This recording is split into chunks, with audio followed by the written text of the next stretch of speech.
Bonjour et bienvenue sur ma chaîne Un thé à Montréal. Aujourd'hui, je suis ravie de vous présenter une verrine aux fraises, à la crème chantilly et mascarpone, sur un biscuit arrosé d'un sirop de fraises et de citron, le tout agréablement parsemé de noix de coco. Si vous en voulez une, restez avec moi. Je vais commencer par couper des fraises en morceaux assez gros que je vais mettre dans un bol. Je vais mettre un petit peu de sucre xylitol par-dessus avec un petit jus de citron afin que les fraises rendent bien leur jus. Puis je vais les mettre au frais le temps de préparer un biscuit. Notez bien que vous pouvez remplacer le xylitol par de la stevia ou de l'érythritol. C'est selon ce que vous avez.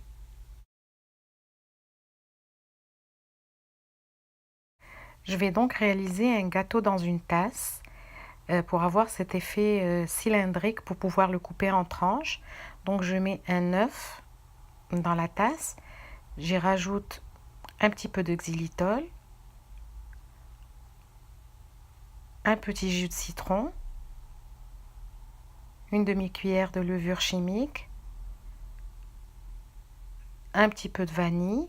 Je mélange bien le tout.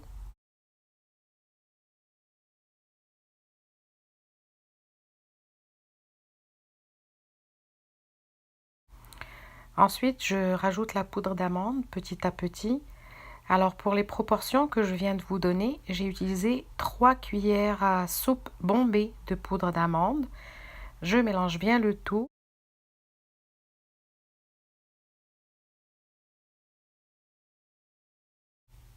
Ensuite, je vais le faire cuire dans mon micro-ondes pendant 2 minutes et le laisser bien refroidir avant de le couper en tranches. Il est absolument nécessaire de le laisser refroidir avant de le découper, sinon il aura tendance à s'effriter et vous n'aurez pas de belles tranches à mettre dans les verrines.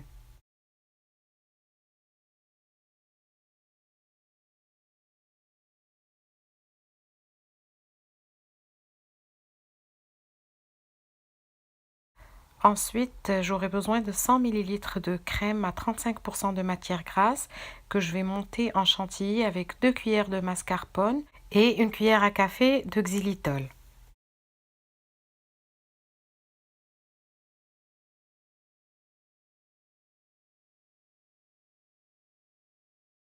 Voilà, ma chantilly à la mascarpone est très ferme. Je vais la mettre dans une poche à douille et je vais commencer le montage des verrines.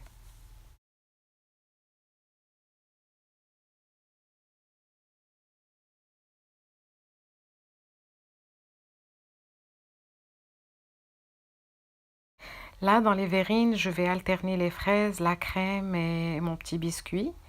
Je commence par mettre les fraises en premier, un petit peu dans chaque verre.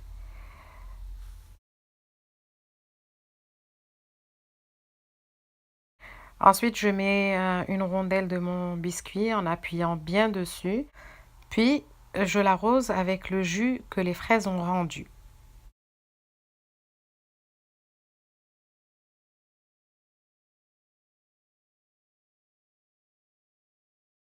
À la dégustation, le biscuit aura le goût du citron dont on avait arrosé les fraises et évidemment le goût des fraises également. Il va être moelleux et surtout très bien imbibé. Ensuite, on va y aller avec une couche de crème à la mascarpone. J'ai utilisé une poche à douille, c'est juste pour avoir un dressage net comme ça, mais avec une cuillère, ça serait très bien aussi. Ensuite, on refait le même exercice. Fraises, biscuits, crème.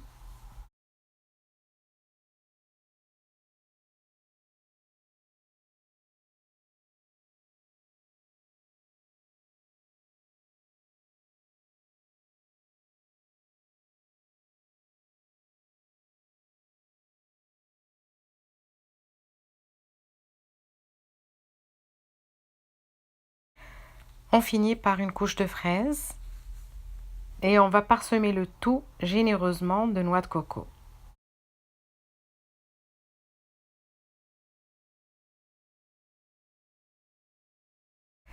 Voilà, c'est déjà terminé.